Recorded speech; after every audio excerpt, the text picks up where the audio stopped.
ओम नमो भगवते वासुदेवाय नमः। श्रीमद् भगवद गीता जी का 7वां अध्याय। श्री कृष्ण भगवान बोले, हे पार्थ, मुझ में मन लगा करके मेरे ही आश्रय होकर योग अभ्यास करते मेरे स्वरूप का संशय रहित पूर्ण ज्ञान होगा। सो सुनो, वह पूर्ण ज्ञान मैं तुम्हें सुनाता हूँ, जिसके जानने से तुमको इस लोक में और कुछ जानना शेष न रहेगा। सहस्त्रों मनुष्यों में से कोई एक सिद्धि प्राप्ति के लिए यत्न करता है। उन यत्न करने वालों सिद्धों में से भी कोई ही मुझे ठीक जान पाता है। पृथ्वी, जल, अग्नि, वायु, आकाश, मन, बुद्धि और अहंकार, यह 8 प्रकार की मेरी प्रकृति माया है। इस प्रकृति को अपरा अवचेतन अर्थात जड़ कहते हैं। और हे महाबाहो, इससे दूसरी प्रकृति चेतन है, जिसने संपूर्ण जगत धारण किया है। इन्हीं दोनों प्रकृतियों से सब प्राणी मात्र उत्पन्न होते हैं, ऐसा जानो। यह प्रकृतियां हमसे ही उत्पन्न हुई हैं। इस प्रकार जगत की उत्पत्ति और प्रलय का कारण मैं ही हूँ। हे धनंजय, धागों में जिस प्रकार मणि पिरोई जाती है, उसी भांति यह संसार मुझ में ही गुथा हुआ है, मुझसे परे और कुछ भी नहीं है। हे कुंती पुत्र, जल में रस में मैं ही हूँ, चंद्रमा और सूर्य में प्रभा मैं ही हूँ, सब वेदों में प्रणव मैं ही हूँ, आकाश में शब्द तथा पुरुषों में पौरुष मैं ही हूँ। हे अर्जुन, पृथ्वी में जो सुगंध है तथा अग्नि में तेज मैं ही हूँ। हे पार्थ, संपूर्ण प्राणियों में सनातन बीज रूप मुझको ही जानना। बुद्धिमानों में बुद्धि रूप और तेजस्वियों में तेज मैं ही हूँ। हे अर्जुन, काम और रोग रहित बलवान पुरुषों में बल और पुरुषों में धर्म के विरुद्ध न जानने वाला कर्म मैं ही हूँ।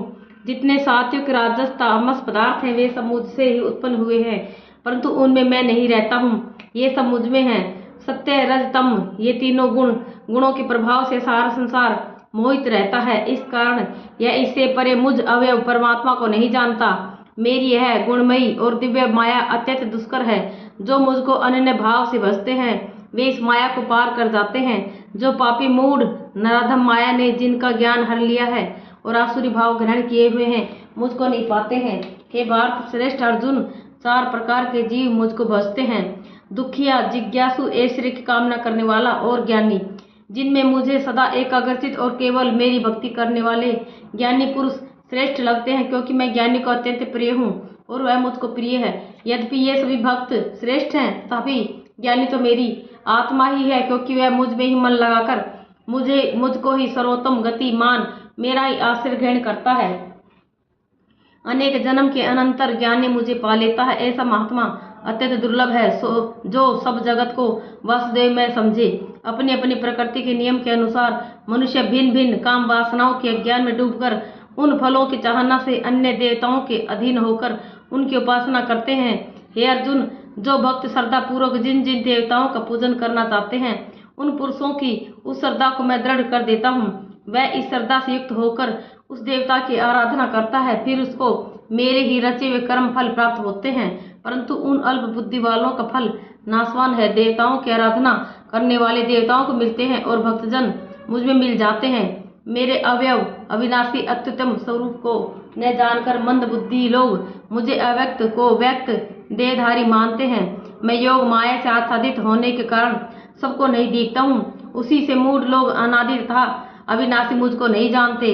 हे अर्जुन, मैं भूत, भविष्य और वर्तमान के सब प्राणियों को जानता हूँ, पर मुझे कोई भी नहीं जानता। हे भारत, हे परंतप, इच्छा और द्वेष से उत्पन्न होने वाले सुख और दुख आदि द्वंद्वों के मोह से जगत के सभी प्राणी भ्रम में फंस जाते हैं। जिन पुण्यात्माओं के पाप नष्ट हो गए हैं, वह पुरुष द्वंद्व के मोह से छूटकर दृढ़ निश्चय करके मेरी भक्ति करते हैं। जो मेरा आश्रय लेकर जन्म मरण के दुख दूर करने के अर्थ प्रयत्न करते हैं, वे पुरुष ब्रह्म, आत्मज्ञान और संपूर्ण ज्ञान को जानते हैं। जो अधिभूत, अधिदेव और अधियज्ञ इन सब में व्यापक मुझे जान पाते हैं, वे समाधिष्ठ पुरुष मरण काल में मुझको जानते हैं। इति श्रीमद्भागवत गीता उपनिषद सुब्रह्म विद्या योग शास्त्रे श्री कृष्ण अर्जुन संवादे प्रकृति भेद योग नाम 7वां अध्याय समाप्त। 7वें अध्याय का महात्म्य। श्री नारायण जी बोले, हे लक्ष्मी, अब 7वें अध्याय का महात्म्य सुन। एक पटेल नामक नगर था, जिसमें एक शंकुकर्ण वैश्य रहता था। वह व्यापार करने को नगर के बाहर कहीं प्रदेश को जा रहा था। रास्ते में शंकुकर्ण को एक सर्प ने डस लिया, जिससे वह मर गया। तब उसके साथी दाह क्रिया करके आगे को सिधारे। जब लौटकर घर में आए, तब उसके पुत्र ने पूछा, मेरा पिता शंकुकर्ण कहाँ है? तब उन व्यापारियों ने कहा, तेरे पिता को सर्प ने डस लिया था, सो वह मर गया, और यह पदार्थ तेरे पिता का है, सो तू ले। पुत्र ने कहा, जिस सर्प ने मेरे पिता को काटा है, मैं उसको मारूंगा।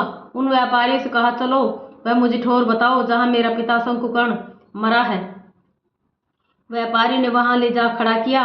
देखा तो वहां एक वामी है, जिसे वह कुदिले से खोदने लगा। जब छेद बड़ा हुआ तो वहां से एक सर्प निकला। सर्प बोला, तू कौन है? मेरा घर क्यों खोदता है? उस बालक ने कहा, मैं शंकुकर्ण का पुत्र हूँ। जिस सर्प ने मेरे पिता को मारा है, मैं उसको मारूंगा। तब सर्प ने कहा, हे पुत्र, मैं तेरा पिता हूँ, तू मुझे इस अधम देह से छुड़ा और मुझे मत मार। यह मेरा पूर्व जन्म का कर्म था, सो मैंने भोगा। तब पुत्र ने कहा, हे पिता, कोई यत्न बताओ जिससे तुम्हारा उद्धार हो। तब उस सर्प ने कहा, हे पुत्र, किसी गीता पाठी ब्राह्मण को घर में भोजन कराओ और उसकी सेवा करो, तो उसके आशीर्वाद से मेरा कल्याण होगा। तब उस बालक ने अपने घर पर उस नगर में जितने गीता का पाठ करने वाले थे, उन सबको बुलाकर श्री गीता जी के 7वें अध्याय का पाठ कराया और उनको भोजन करवाया। तब उन ब्राह्मणों ने आशीर्वाद दिया। तब तत्काल वह अधम देह से छूटकर देवदेही पाकर विमान पर चढ़कर आकाश मार्ग को जाता हुआ अपने पुत्र को धन्य धन्य कहता हुआ वैकुंठ धाम को प्राप्त हुआ। ओम नमो भगवते वासुदेवाय नमः।